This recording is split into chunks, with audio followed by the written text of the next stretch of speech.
Diamonds विश्व में सबसे पहले भारत में पाए गए, जिसके कई साक्ष्य 4th सेंचुरी के ट्रेड में मिलते हैं। माना जाता है कि भारत से डायमंड्स की खरीद फरोख्त सिल्क रूट के माध्यम से बाकी के देशों में होती थी, लेकिन अब तक कोई ऐसे हीरे का टुकड़ा नहीं मिला था जिसे देखकर लोग बस देखते ही रह जाए।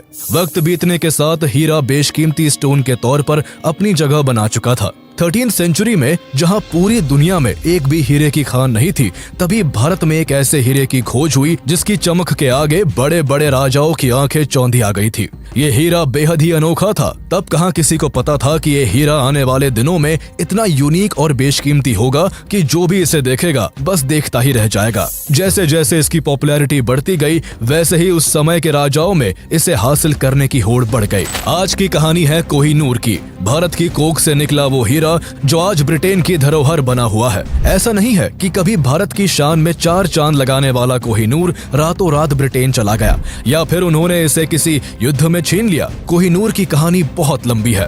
भारत में एक रजवाड़े से होते हुए दूसरे रजवाड़े की सैर करते हुए फाइनली ये हीरा ब्रिटिश क्राउन को सो कॉल्ड गिफ्ट के तौर पर दे दिया गया था। यहाँ एक और बड़ी मजेदार बात यह है कि मुगल सल्तनत के ताजो तख्त से होते हुए क्वीन विक्टोरिया के सर का ताज बनने तक के सफर में इस हीरे को कभी खरीदा या बेचा नहीं गया। शायद इसी वजह से आज तक ये हीरा बेशकीमती माना जाता रहा है। पर कोहिनूर की एक अपनी कहानी रही है।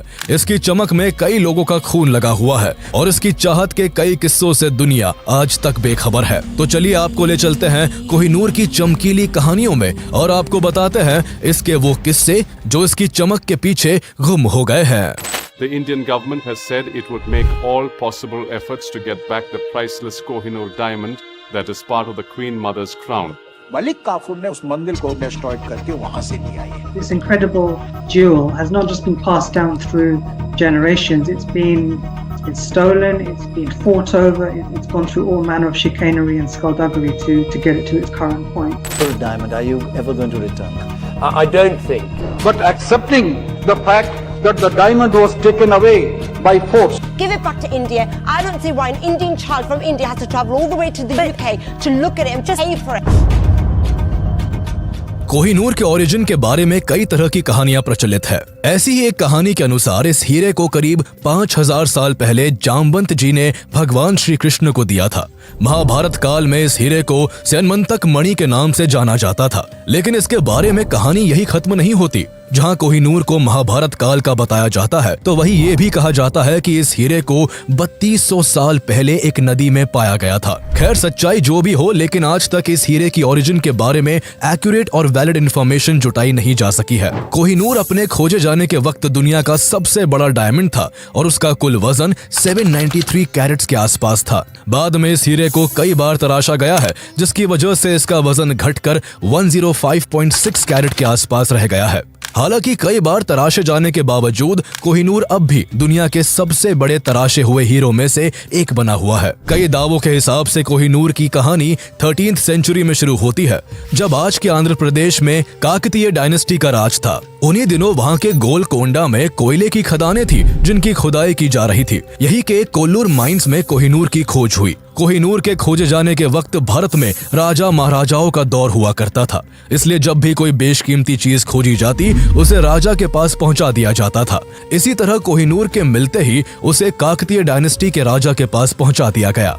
राजा इसकी सुंदरता और चमक से बेहद प्रभावित हुए और इस हीरे को उन्होंने अपनी कुल देवी भद्रकाली की बाई आंख में लगवा दिया। जल्दी ही इसकी चर्चा पूरे भारत में होने लगी और इसकी खबर दिल्ली सल्तनत के राजा अलाउद्दीन खिलजी के पास भी पहुंची। उन दिनों खिलजी अपने एम्पायर के एक्सपेंशन के बड़े सपने देख रहा था और भारत के दक्षिणी हिस्से में भी अपने राज्य का विस्तार करना चाहता था। कुछ महीनों बाद मलिक काफूर की कमांड में खिलजी की सेना ने काकतीय डायनेस्टी पर हमला कर कोहिनूर को लूट लिया, जिसके बाद कोहिनूर अलाउद्दीन खिलजी के पास आ गया और दिल्ली सल्तनत का हिस्सा बन गया। आगे चलकर खिलजियों को हराकर तुगलकों ने दिल्ली सल्तनत पर अपना कब्जा जमा लिया।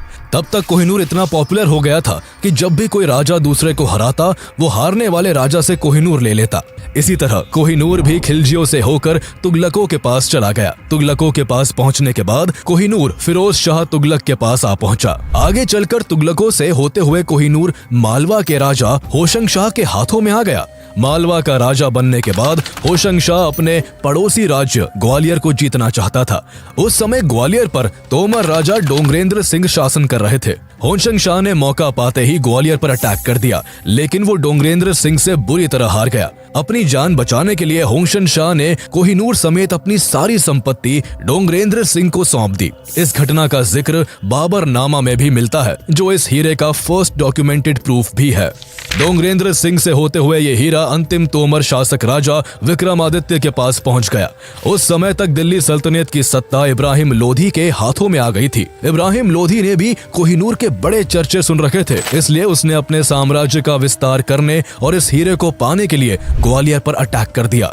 इस युद्ध में राजा विक्रमादित्य की हार हुई। हार के बाद राजा विक्रमादित्य को कोहिनूर समेत अपनी सारी संपत्ति इब्राहिम लोधी के आगरा किले में रखनी पड़ी। लेकिन इब्राहिम लोधी की जीत की ये खुशी ज्यादा दिनों तक टिक नहीं पाई और केवल 1 साल बाद ही उसे अपनी सत्ता और कोहिनूर दोनों को बाबर के हाथों गंवाना पड़ा।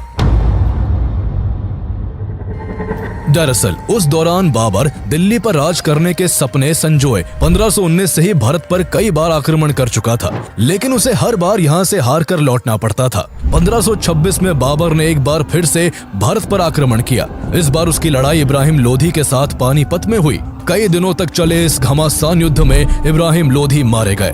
इस तरह कोहिनूर बाबर के कब्जे में आ गया। बाबर ने कोहिनूर से प्रभावित होकर अपनी ऑटोबायोग्राफी बाबर नामा में इसकी खूब चर्चा की। उसने कोहिनूर की तारीफ करते हुए लिखा कि ये हीरा इतना बेशकीमती है कि इसकी कीमत से पूरी दुनिया को एक दिन का खाना खिलाया जा सकता है। हालांकि बाबर ने बाबर नामा में इस हीरे का नाम कहीं भी कोहिनूर मेंशन नहीं किया था, जिससे ये साफ होता है कि इस हीरे का नाम उस समय तक कोहिनूर नहीं था। बाबर के बाद हुमायूं मुगल डायनेस्टी का अगला राजा बना और सत्ता के साथ कोहिनूर भी उसके पास आ गया। सत्ता मिलने के कुछ साल बाद ही हुमायूं का एम्पायर बिखरने लगा।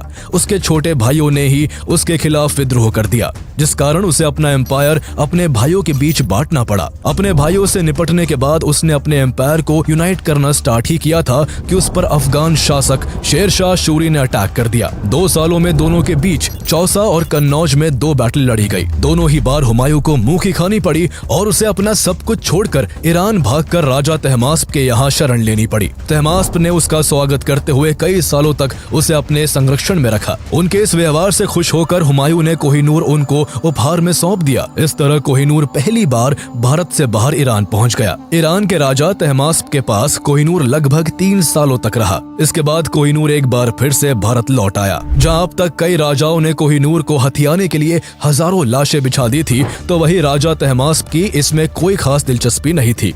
इसलिए उन्होंने इसे अहमदनगर के राजा और अपने गहरे दोस्त निजाम शाह को गिफ्ट कर दिया, जो कोहिनूर के दीवाने थे। भारत आने के बाद कोहिनूर कुछ सालों तक निजाम शाह के पास रहा और फिर उनसे होते हुए गोलकुंडा के राजा कुतुब शाह के पास पहुंच गया। साल 1656 में ये हीरा किसी तरह कुतुब शाह के प्रधानमंत्री मीर जुमला के हाथ लग गया, जिसका इस्तेमाल उसने शाहजहां के करीब जाने के लिए किया। शाहजहां को आकर्षक चीजों का बहुत शौक था। इसी शौक के चलते उसने पीकॉक थ्रोन बनवाना शुरू किया। कहा जाता है कि इस पीकॉक थ्रोन को बनवाने में शाहजहां ने ताजमहल से भी 2 गुना खर्चा किया था। उसने सिंहासन में कई तरह के डायमंड, गोल्ड और बेशकीमती स्टोन्स लगवाए और कोहिनूर को इस थ्रोन के सबसे ऊपरी हिस्से में जगह दी। लेकिन उस सिंहासन पर शाहजहां ज्यादा वक्त तक नहीं बैठ पाया और आगे चलकर उसके ही बेटे औरंगजेब ने उसे अरेस्ट करवाकर जेल में डलवा दिया। औरंगजेब ने अपने पिता की सत्ता हथियाने के साथ साथ कोहिनूर को भी हड़प लिया। औरंगजेब कोहिनूर को देखने के बाद इससे बहुत आकर्षित हुआ और उसने इसे और भी अट्रैक्टिव बनाने के लिए एक मशहूर जौहरी को इसे तराशने का काम सौंप दिया। लेकिन तराशने के दौरान कोहिनूर का काफी हिस्सा टूट गया, जिससे ये 793 कैरेट की जगह महज 186 कैरेट का रह गया। औरंगजेब को जब इसकी खबर लगी तो वो बहुत गुस्सा हुआ और उसने उस जौहरी पर भारी भरकम जुर्माना लगाकर इसे अपने खजाने में रखवा दिया। जहां कोहिनूर अपनी चमक के लिए मशहूर था, तो वही इसके बारे में ये भी कहा जाता है कि इस हीरे को जिसने भी अपने पास रखा, उसने शुरुआत में हर जगह जीत का परचम लहराया, लेकिन बीतते समय के साथ ये हीरा ही उसकी बर्बादी का कारण बना। आने वाले सालों में लोगों ने इसे सच होते हुए भी देखा। खोजे जाने के बाद से ये हीरा जिस भी राजा के पास गया, उसका एम्पायर बहुत तेजी के साथ बिखर कर बर्बाद हो गया। मुगल बादशाह बाबर, हुमायूं और शाहजहां के पास कोहिनूर रहा था और उन्हें अपने शासन के अंत में सबसे बुरे दौर से गुजरना पड़ा। जबकि ये हीरा कभी भी मुगल सम्राट अकबर के पास नहीं रहा और वो मुगलों में सबसे लोकप्रिय शासक रहे। मुगलों के बिखरते साम्राज्य के बीच कोहिनूर इसी डायनेस्टी के राजा मोहम्मद शाह रंगीला के पास पहुंचा, जिन्हें बहादुर शाह रंगीला के नाम से भी जाना जाता था। मुगल इस दौरान कमजोर पड़ चुके थे।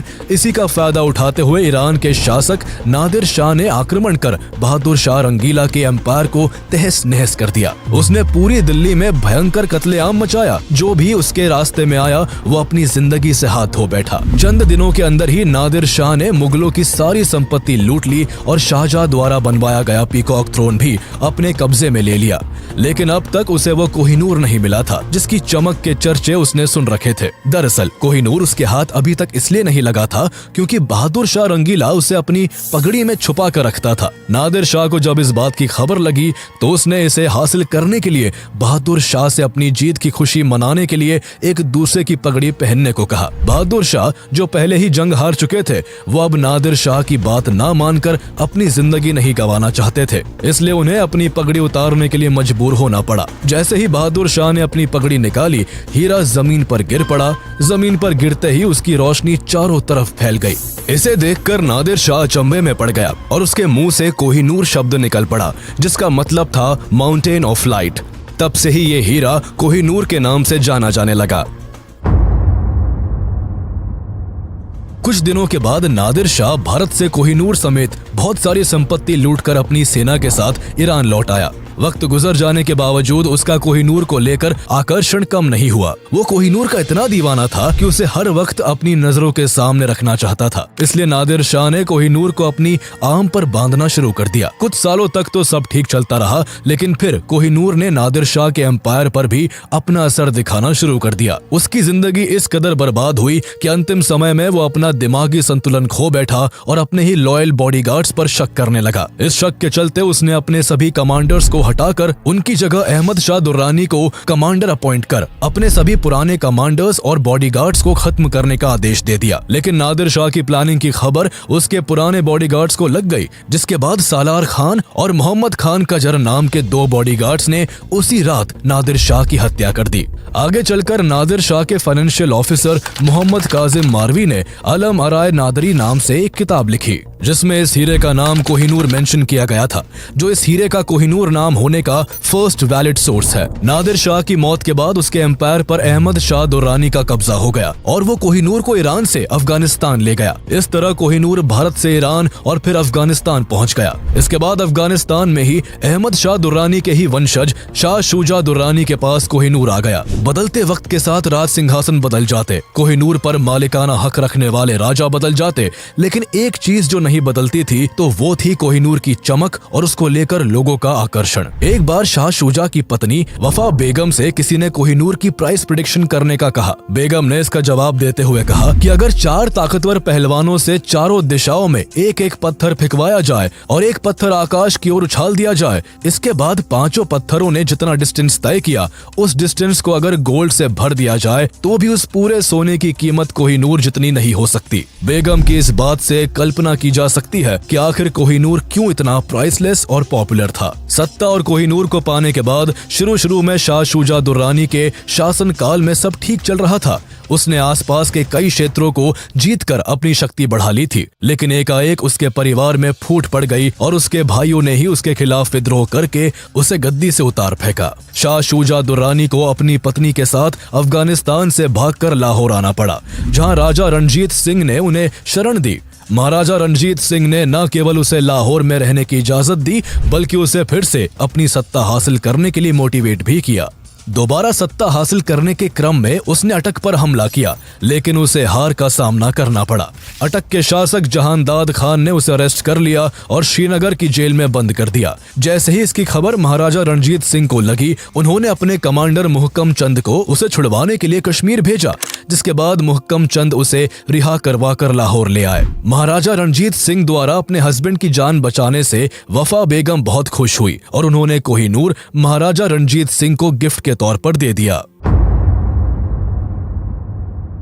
महाराजा रणजीत सिंह सिख एम्पायर के राजा थे। उस समय भारत में अंग्रेजों की हुकूमत थी, इसलिए उनके घर कई अंग्रेज अफसरों का आना जाना लगा रहता था। कोहिनूर हासिल करने के बाद जब भी अंग्रेज अफसर उनके घर जाते, वो बड़ी शान से कोहिनूर को दिखाकर उसकी प्रशंसा किया करते थे। वो अक्सर दिवाली, दशहरा जैसे बड़े फेस्टिवल्स पर इसे अपने हाथ में बांधकर पब्लिक के बीच घूमा करते थे। कोहिनूर उन्हें इतना प्यारा था कि वो कई बार युद्ध के दौरान भी इसे अपने साथ ले जाया करते थे। शुरुआती दौर में जब कोहिनूर महाराजा रणजीत सिंह के पास आया था तो उन्होंने कई महत्वपूर्ण लड़ाई जीती थी, लेकिन ये उनकी जिंदगी में आने वाले भूचाल के पहले की शांति थी। वक्त के साथ साथ कोहिनूर महाराजा रणजीत सिंह पर भी अपना असर दिखाना शुरू कर चुका था। 1839 तक उन्हें कई बीमारियों ने घेर लिया था।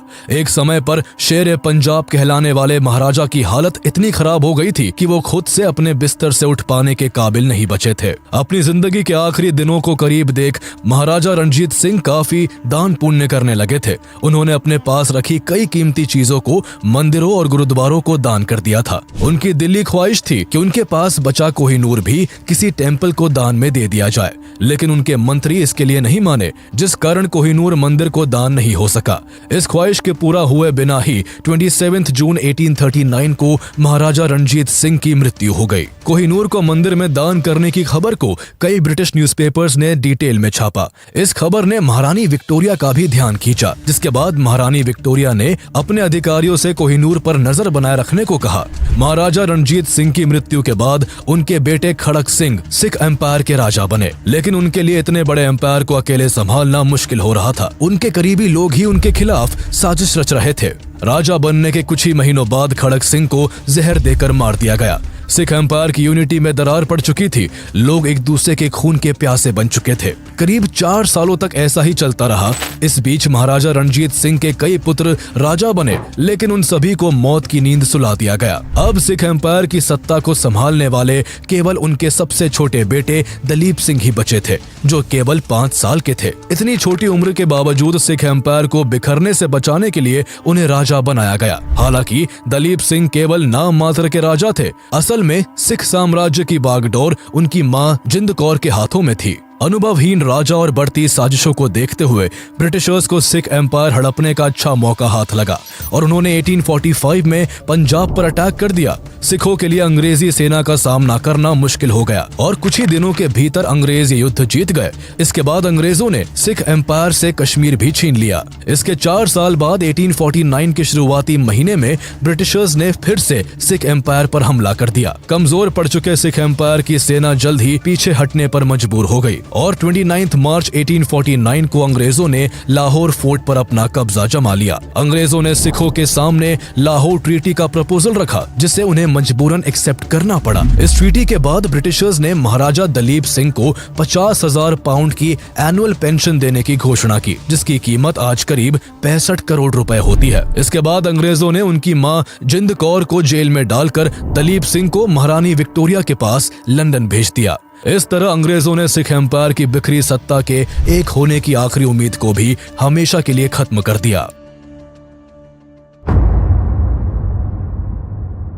सिख एम्पायर को हड़पने के बाद governor general Lord Dalhousie Kohinoor को लेने खुद लाहौर फोर्ट आए थे। यहाँ से कोहिनूर को हासिल करने के बाद उन्होंने इसे 6 अप्रैल 1850 को एक शिप से महारानी विक्टोरिया के पास ब्रिटेन भेज दिया। कोहिनूर को ब्रिटेन ले जाने वाली शिप को रास्ते में कई मुश्किलों का सामना करना पड़ा था। जब शिप बीच समुद्र में था, उसी समय एक तेज तूफान के कारण जहाज एकदम डूबने के करीब पहुंच गया था। किसी तरह करीब 3 महीने बाद शिप 29 जून 1850 को ब्रिटेन पहुंचा। इसे इतना सीक्रेटली ब्रिटेन भेजा गया था कि शिप पर सवार एक भी इंसान को इस पर कोहिनूर के होने की खबर तक नहीं थी। इसके बाद कोहिनूर को महारानी विक्टोरिया के पास पहुंचा दिया गया। बाद में जब इसकी खबर पब्लिक को लगी तो लोग इसे देखने के लिए उत्साहित होने लगे। लोगों की भारी डिमांड के बाद इसे 3 साल बाद पब्लिक को दिखाने के लिए लंदन के क्रिस्टल पैलेस में रखा गया। इसे देखने के लिए लंदन में भारी भीड़ उमड़ पड़ी। कहा तो यहाँ तक गया कि लंदन में इससे पहले इतनी भीड़ कभी नहीं देखी गई थी। लेकिन जब वहाँ की जनता ने कोहिनूर को देखा